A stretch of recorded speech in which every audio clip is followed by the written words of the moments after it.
और 18, 22, 21 साल तक अगर शादी हो गई है, गौना नहीं हुआ है, उन लड़कियों को भी हम लोग अपने ग्रुप में जोड़ते हैं और उनको स्वास्थ्य संबंधी और सरकारी संबंधी शिक्षा के बारे में, स्वास्थ्य के बारे में, ये सारी चीज़ों के बारे में जानकारी देते हैं। महिलाओं का भी ग्रुप बना है हम लोग, जहाँ पे 2 ग्रुप है। यहाँ पे एक ग्रुप में 19 लोग हैं और एक ग्रुप में 23 महिलाएं हैं। अलग अलग 2 ग्रुप है और इसमें भी हम लोग महिलाओं के द्वारा 100 रुपया महीना बचत राशि जमा करते हैं, बैंक में खाता खुलवा देते हैं, अध्यक्ष सचिव कोषाध्यक्ष खाता खुल जाता है और महिलाओं को बचत के बहाने हम लोग उनको जागरूक करते हैं कि वो हस्ताक्षर करना सीख जाएं, वो जागरूक हो जाएं स्वास्थ्य के बारे में, साफ सफाई के बारे में, टीकाकरण के बारे में, बच्चियों का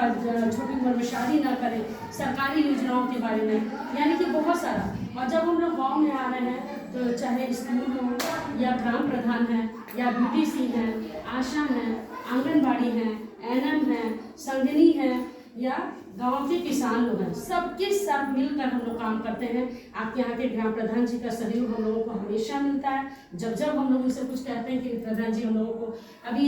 पिछले महीने में हमारे आपके गांव की महिलाएं गई थी साक्षरता दिवस मनाने मिठैया मंदिर पे, तो प्रधान जी ने गाड़ी की व्यवस्था की थी और वहाँ पे जाके बैठे भी थे जब तक कार्यक्रम चल रहा था, उनकी उपस्थिति रही। तो इस तरह से हमेशा सर जी लोगों का भी, जब भी हम लोग विद्यालय में मैं आती हूँ कहती हूँ कि सर जी मुझे बच्चों के साथ मीटिंग करनी है। आप लोगों को शायद नहीं मालूम होगा कि आप लोगों के बच्चों के साथ मैं आकर यहाँ पर विद्यालय में मीटिंग करती हूँ और बच्चों को कुछ ना कुछ जानकारी हर महीने में 3 महीने में एक बार मीटिंग करना है और बच्चों को कुछ जानकारी, अच्छी बात हम लोग सिखाते हैं। एक प्रयास नाम का कार्यक्रम चल रहा है। विशेष बात जो मैं आपको बताना चाहती हूँ कि प्रयास नाम का एक कार्यक्रम चल रहा है जिसका प्रयास, जिसके लिए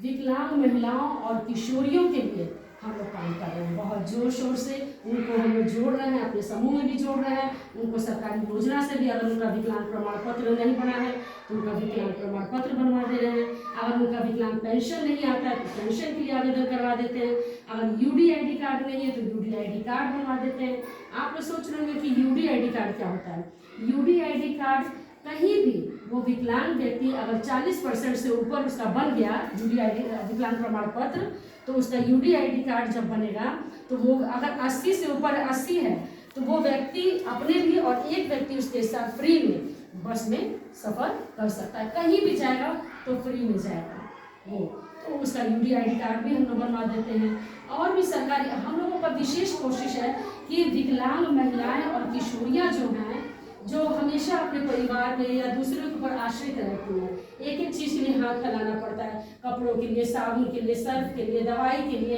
कि कोई हमारा कर दे। लेकिन हम लोग चाह रहे हैं कि वो विकलांग महिलाओं और किशोरियों को हम लोग इस लायक बना दें कि उनको किसी के आगे हाथ फैलाना ना पड़े, उनको किसी के आगे ये ना हो कि वो दूसरे के ऊपर आश्रित रहें। और इसीलिए हम लोगों का विकलांग पेंशन और उनको रोजगार से जोड़ने के लिए,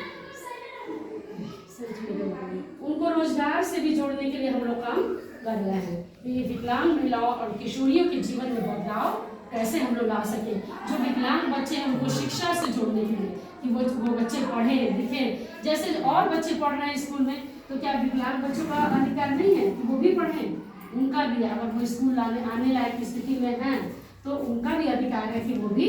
पढ़ें आकर। और इसी के प्रयास में हम लोग ये प्रयास कार्यक्रम चलाया जा रहा है, जिसमें निचलौर के 10 गांव में ये प्रयास कार्यक्रम चलता है, जिसमें से एक रामनगीना नाम की स्टाफ है, वो 5 गांव देखते हैं और 5 गांव मैं देखती हूँ प्रयास कर, जैसे झुल्लीपुर,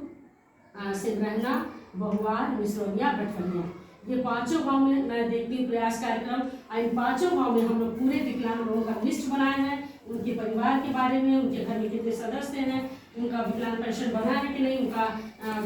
UDID कार्ड बना है कि नहीं, ये सारा चीज़ हम लोगों के पास पूरा डाटा है। और विशेष तौर से देखिए पुरुषों का नहीं इतना, लेकिन विकलांग महिलाओं और किशोरियों के लिए ये प्रयास कार्यक्रम बहुत जोर शोर से काम कर रहा है। तो आज जबकि बहुत ही सौभाग्य की बात है कि आप सब लोग यहाँ पर इकट्ठे हैं और विशेष तौर से हमारी बहनें यहाँ पर उपस्थित हैं ना, माताएं बहनें हैं, तो क्योंकि एक परिवार की जिम्मेदारी अगर देखा जाए, ठीक है पुरुष मेहनत करते हैं, वो नौकरी करते हैं, परिवार का खर्चा उठाते हैं, बिल्कुल सही बात है, लेकिन एक महिला अगर ना वो हो जानकार ना हो, अगर समझदार ना हो तो परिवार चलाना बड़ा कठिन हो जाता। पुरुष अकेले घर परिवार नहीं चला सकते हैं, वो बाहर जा रहे हैं, खेत में जा रहे काम करने, वो बाहर जा रहे हैं काम करने, तो पूरी जिम्मेदारी महिलाओं के ऊपर है, माँ के ऊपर है, उस घर की गृहिणी के ऊपर है पूरी जिम्मेदारी। तो एक गृहिणी को बहुत जानकार होना जरूरी है, और इसीलिए आप लोगों से निवेदन है कि अपनी बच्चियों को, लड़कों को पढ़ाते हैं सब बड़ी खुशी खुशी, लेकिन लड़कियों को भी उतने ही शिक्षा का अधिकार है जितना लड़कों को है। तो मेरा आप लोगों से यही निवेदन है कि आप अपने बच्चियों को भी नियमित विद्यालय भेजें, ताकि आपकी बच्ची जब पढ़ी लिखी रहेगी तो आज वो आपके घर में है तो आपकी सेवा करेगी, आपके घर में सब जितनी उसको जानकारियां हैं उनका लाभ सबको मिलेगा, और जब शादी हो जाएगी वो दूसरे घर जाएगी तो दूसरे घर में भी आपका नाम रोशन करेगी बच्ची कि हाँ भाई फलाने की बेटी है, पढ़ी लिखी है ना, घर में भी मान सम्मान इज्जत मिलेगा। और कई बार बेचारी महिलाएं बड़ी सीधी सादी भोली भाली होती हैं, और कोई भी आता है और उनको मूर्ख बना के, कई बार ऐसा हुआ है कि एक आदमी आया था, 2-3 बार आया, पता नहीं क्या क्या उनका